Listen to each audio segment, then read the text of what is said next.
On the subway, Dr. Henry is impressing a lady with his amazing powers of observation. When he's about to get a date, a second train appears on the rails and crashes into his, causing a horrific accident. All the passengers are severely wounded or dead, and Henry is impaled on a metal rod. He tries to reach for his fallen pocket watch, but at that moment he dies. His story started 200 years ago, when Henry worked as a doctor for a slave ship and already had the watch. A black man had a slight fever and Henry was sure he only needed to rest. However, the owners were afraid the man had cholera and wanted to throw him overboard. Henry tried to defend the slave, so the owners shot him and threw his body into the sea. Something happened that night that kept him alive, and now Henry is immortal. Whenever Henry dies, his body appears naked in the water, which is happening now after the train crash. Everyone in the park stares at him and the cops arrest him for exposure. After he's released, he goes to his house in an antique shop and adds the latest incident to his diary, on which he keeps track of every time he dies. Meanwhile, Detective Jo is called to investigate the crash and she finds Henry's watch. The cops search every car and find no survivors. The bodies are sent to the NYC Medical Examiner's office, where Henry works as a pathologist. He is working on opening the train driver when Jo arrives to ask for an update. With his observation skills, he can tell that Jo is a widow and has a drinking problem. Once he finishes the examination, he concludes that the driver was poisoned. At that moment, the phone rings and Henry hears a mysterious man saying he saw him survive the train crash, but the guy hangs up before Henry can ask for his identity. Moments later, Jo checks the station's security cameras and sees Henry getting on the train. The next day, Henry goes to work and finds an anonymous envelope containing a picture of him and his late wife Abigail in 1955. She always believed that Henry was chosen to be immortal for a greater purpose.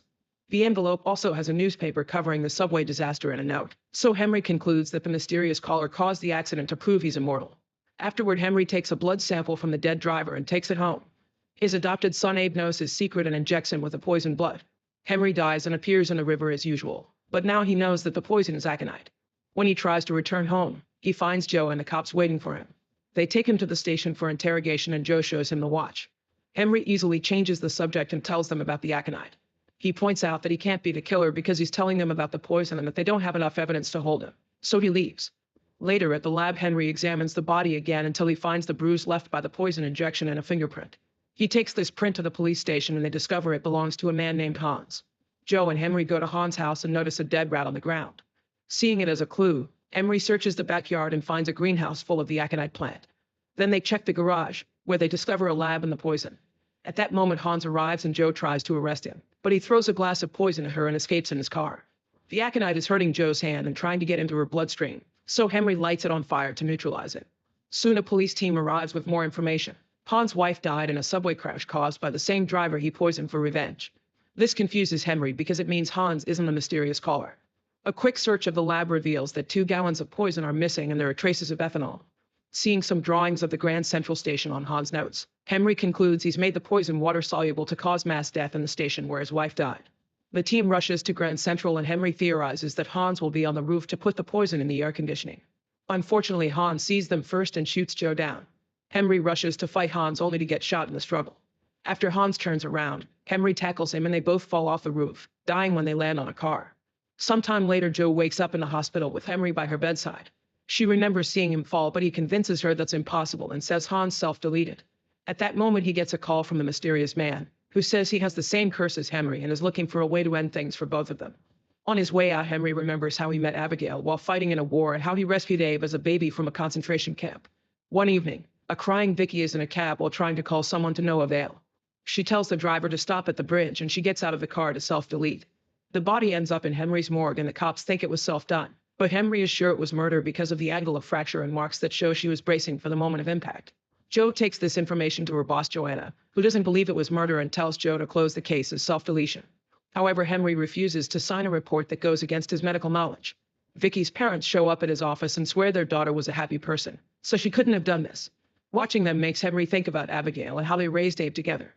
That night, Henry goes to the bridge and climbs over the edge to investigate. He finds marks from Vicky's shoes and fingernails where she struggled. He also discovers a hook and slips, but he holds on just in time to avoid falling. When he climbs back on the bridge, he gets hit by a truck and dies again. The driver tries checking on him, but the body is already gone. The next day, they discover new things under Vicky's nails, paint from under the bridge and skin particles from an attacker she scratched. Henry also discovers a note on his desk from the mysterious man saying he knows Henry died again. He takes the note to Abe, who notices the paper is very old. Thanks to the new evidence, Jo keeps investigating and finds out that Vicky had already checked in for a flight to Paris. She and Henry go to Vicky's college to talk to her professor James, who gives them an alibi without them asking. Because of this and other little clues Henry notices, they conclude Vicky had an affair with him and consider him a suspect. Henry steals a pen to run a DNA test that matches the skin found under Vicky's nails. He and Joe go to see James' wife and she backs up his alibi. However, Henry calls her out for lying and points at different clues around the house that prove she knows about the affair. The wife cracks and confesses James lied. Later at the station, Henry notices that James has a skin condition and realizes Vicky scratched him while they were doing the naughty, so he isn't the murderer. The cops think it's a stretch and arrest James anyway. Meanwhile, Abe has done more research on the letter and discovered the crest on the paper is from a hotel. Henry realizes it comes from a hotel in Italy that doesn't exist anymore. He stayed in that place once when he tried to break up with Abigail because of his condition, but she didn't let him. Later, Henry examines Vicky's body again and finds flesh in her mouth, meaning she bit her attacker. He's interrupted by Joe, who has found James dead in his office. The cops think he self-deleted, but Henry searches the crime scene and with a few clues confirms James was also murdered. While the cops go after the wife, Henry visits a student whose name he saw on James' papers. The guy's hand is bandaged and Henry realizes that's where Vicky bit him. It turns out he helped James and Vicky with the paper they were writing, but they weren't going to add him to the credits, so he killed them for revenge. Using a knife, the student takes Henry hostage, which is seen by the cops on the security cameras. Joe and his colleague immediately surround them and shoot the student in the shoulder to force him to release Henry, finally closing the case. When Henry goes home, he gets another call from his mysterious stalker. The guy knows Henry is 200 and claims to be 2,000 years old. He also says his name is Adam. Sometime later, Henry finishes a whole study on his list of deaths and discovers that different deaths may take longer to be reborn from. Abe gets angry because he hates seeing Henry so desperate to end his curse while he suffers from getting old, so they end up arguing. In the evening, Bill gets his briefcase stolen and decides to chase after the thief. He manages to tackle him and starts beating him up, only to then die of an apparent heart attack. The body makes it to the morgue and Henry is surprised to find that this 67-year-old has an incredible physique for his age. However, his brain had lots of illnesses, as if he had an old brain and a young body. There's a strange liquid in his stomach and no other food or drinks, so he concludes that's what killed him. Joe and Henry talk to Bill's son, who says his dad changed dramatically after his wife died. He forgot his family and focused on physical fitness and partying. Bill was found in Chinatown, but he hated that area, and in his briefcase they found a business card for some kind of healing clinic plus a large sum of cash. The duo next visits Chinatown and follows a series of clues to track down the spot where Bill died. There they see a fancy lady who looks very out of place in this neighborhood. They follow her to a shady door that has the same symbol they saw on the business card. When they go inside, they discover an expensive clinic named Eterna run by Dr. Gardner, who explains Eterna is a supplement that helps people feel young again. However, he refuses to give them a sample without a warrant. Henry notices that Gardner has had plastic surgery to make his nose longer and to feminize his jaw, which are unusual choices and probably mean he's trying to hide his real face.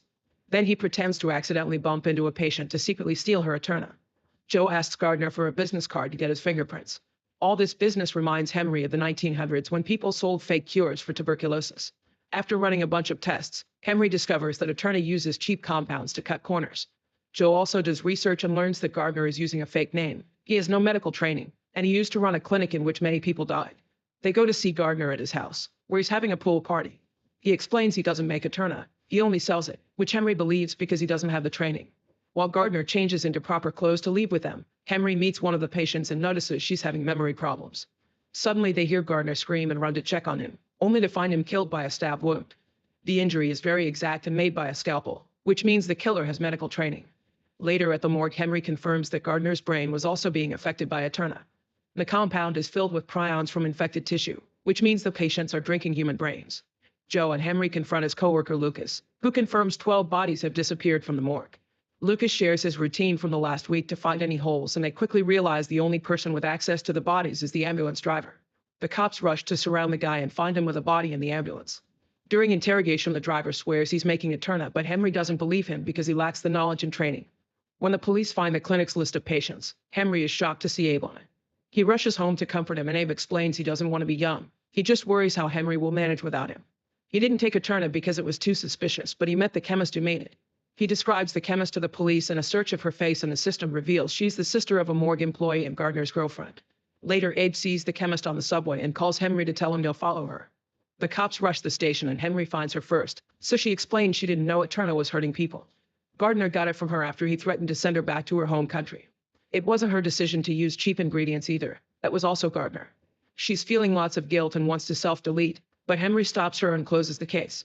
At a fancy party in a museum, Gloria insults most of the guests. When she walks down a corridor, she notices someone following her. Moments later, the police are examining her dead body. Joe is surprised to see Lucas there instead of Henry.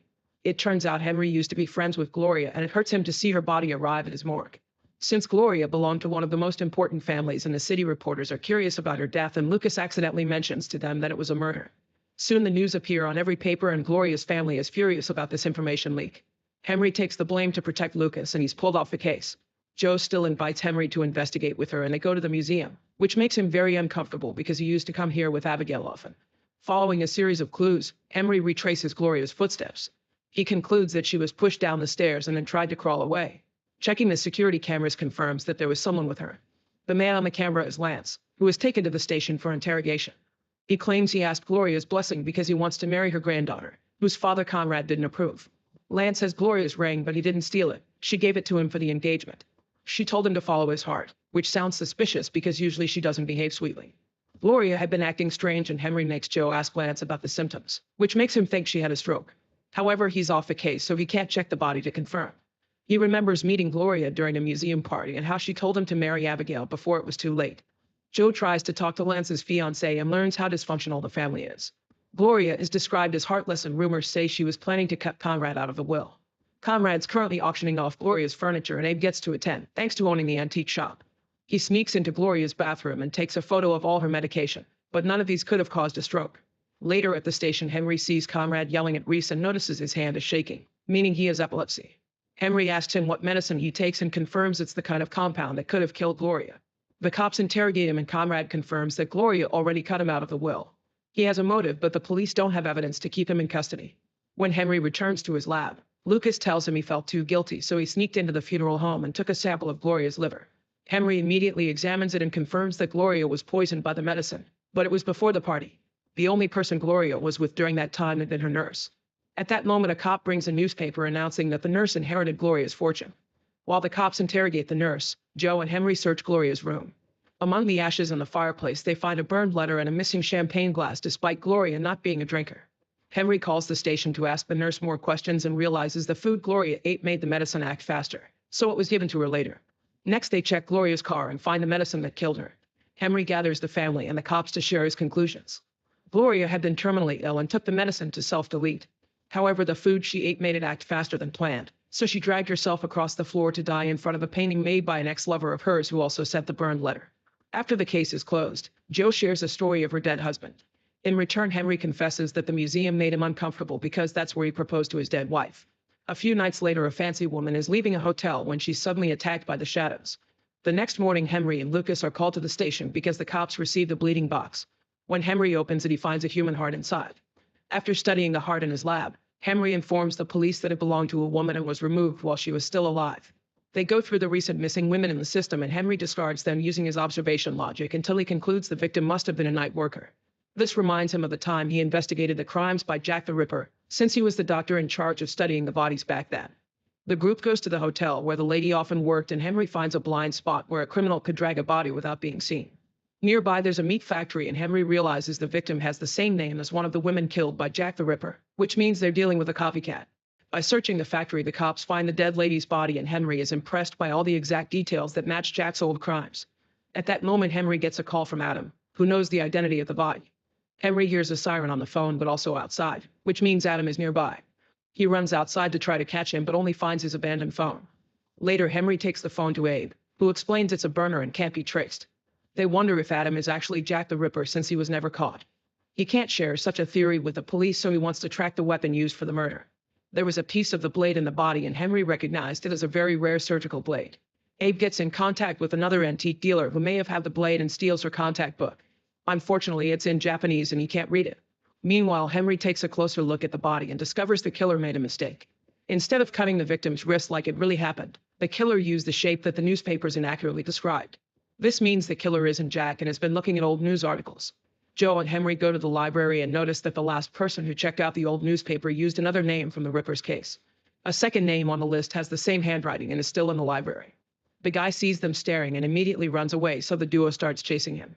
The suspect drops his bag while Joe keeps on following him, but Henry stops to look at it and finds the blade. At that moment, he gets a call from Adam, who is at the crime scene and tells Henry that he missed a detail. It seems the criminal is copying various famous killers and not just Jack. There's a black dahlia at the crime scene and Henry also finds it in the suspect's notebook. Joe catches the guy and takes him to the station for interrogation. He explains he's an author of graphic novels about demons that inspire murderers and it was all research. Some of his fans are very intense and have been stalking him, so this man ran from Joe because he thought she was another crazy fan. Judging by the comments fans leave on his webpage about murder fantasies, he thinks a fan is behind the murders and is using his comics as a guide. Henry and the cops check the comics and confirm the murder could have been copied from them.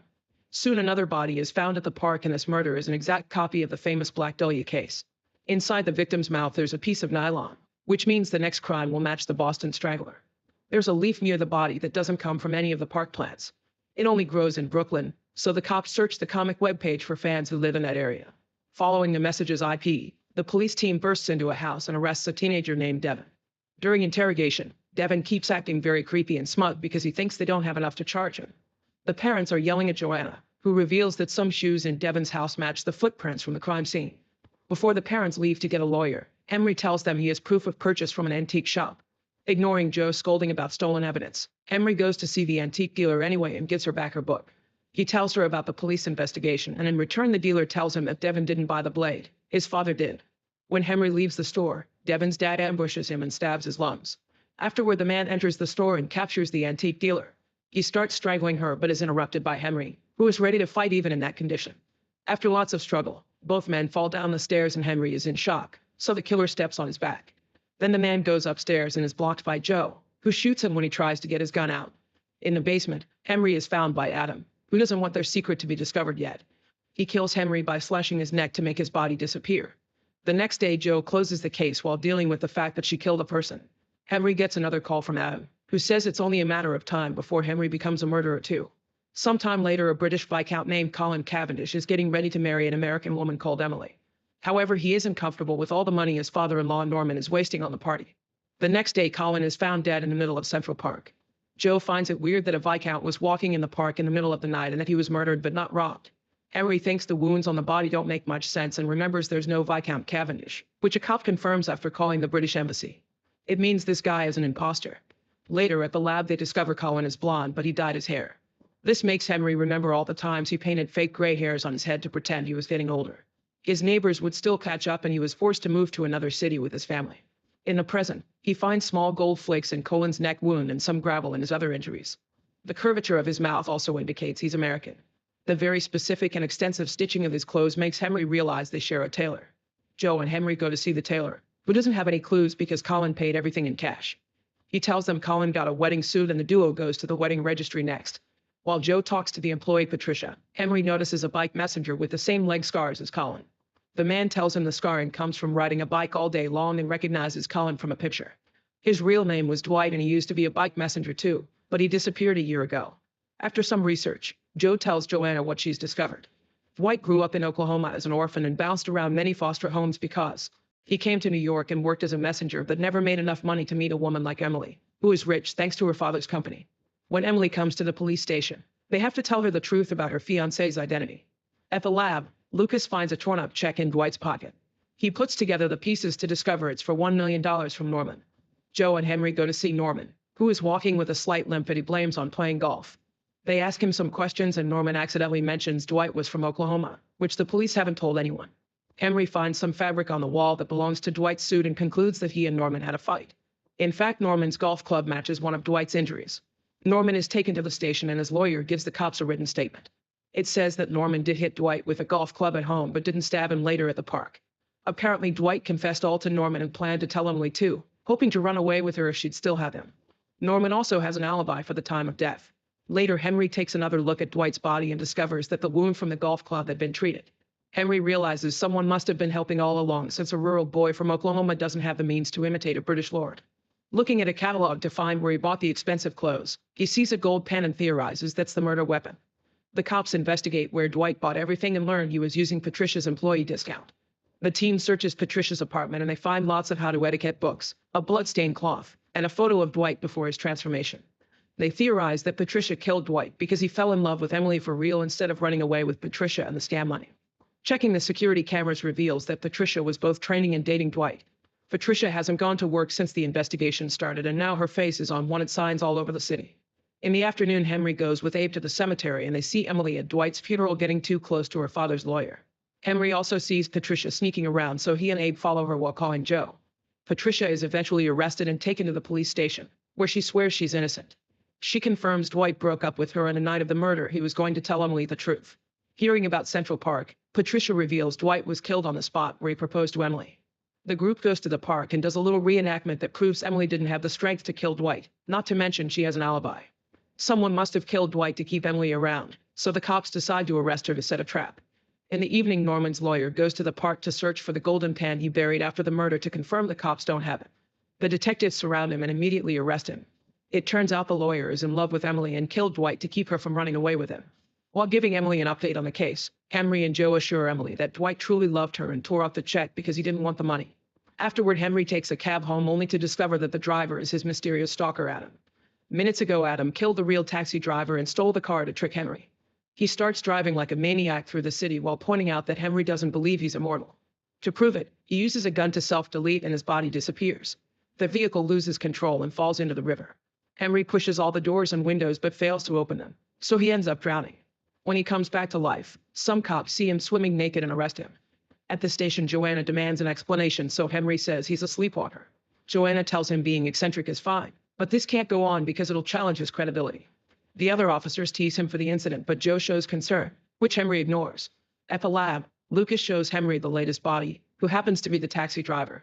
There's only one wound indicating he was stabbed by a sword. Then Henry tells Abe what's happening and Abe scolds him for going after Adam alone. He wants Henry to ask Joe for help, but Henry remembers the time he trusted another one of his wives with his secret and she sent him to an asylum. Henry takes some swords from the antique shop to do some tests, but none of them match the wound. Soon the cops find the cab in the water and take it out to look for clues. The casing from Adam's shot is under the seat and a detective recognizes it as a bullet from an antique gun.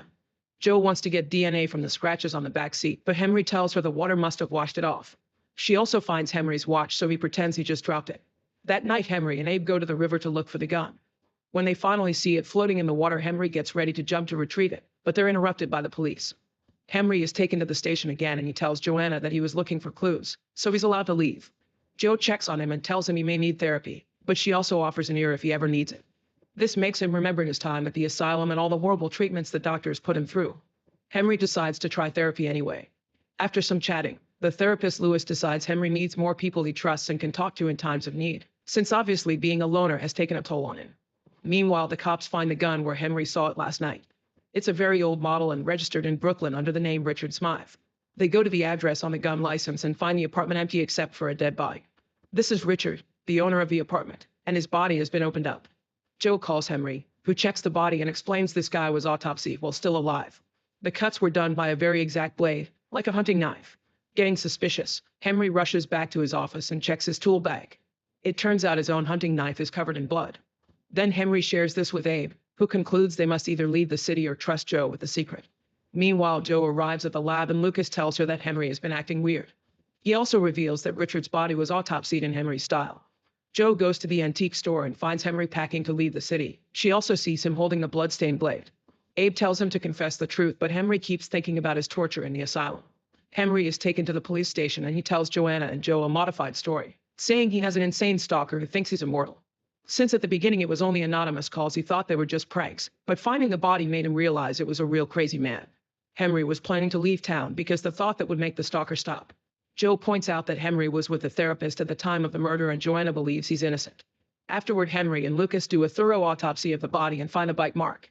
Both victims were also recently vaccinated for hepatitis B. Joe checks the men's employment history and discovers they worked in the same psychiatric hospital. Henry and Joe visit the hospital and learn that both men left their jobs after a physical altercation with a patient. However, the hospital won't tell the cops which patient did it without a court order, but the files can be seen by a psychiatrist. Henry asks his therapist to help them and Lewis gets his hands on the patient's file. The guy's name is Clark and there are no birth records, but he's been repeatedly caught skinny dipping in a river. He's very violent, has attacked many employees, and has no fear of death or sense of self-preservation. Clark is supposed to be in counseling right now, so Joe rushes to the security guard's office to lock down the building. Unfortunately, Clark sneaks out right before the door is locked. Afterward, Joanna sends a bunch of cops with wanted posters to search the city for Clark. Henry goes home and hears very loud music. Instead of Abe, he finds Clark waiting for him in the basement. Clark kneels as he reveals a katana and asks Henry to end things for him. but Henry refuses. At that moment, Abe arrives home and Clark reaches for the sword to stop him. So Henry tackles Clark and they start fighting on the floor. After lots of struggle and throwing each other against the furniture, Henry manages to grab a knife and stabs Clark, instantly killing him. This means he wasn't Adam. When the cops come to retrieve the body, they tell him he shouldn't feel bad because it was self-defense and he took out a serial killer, so it was a righteous kill. Suddenly the phone rings and Henry gets a call from Adam, who explains Clark was a psychopath, so Henry did a good deed. Adam had manipulated Clark to convince him that Henry could pass his immortality by killing him, and now Henry has finally experienced something new in his lone life. When Adam tells Henry to look outside, it's revealed his identity is actually Lewis, who leaves in a cab before Henry can react.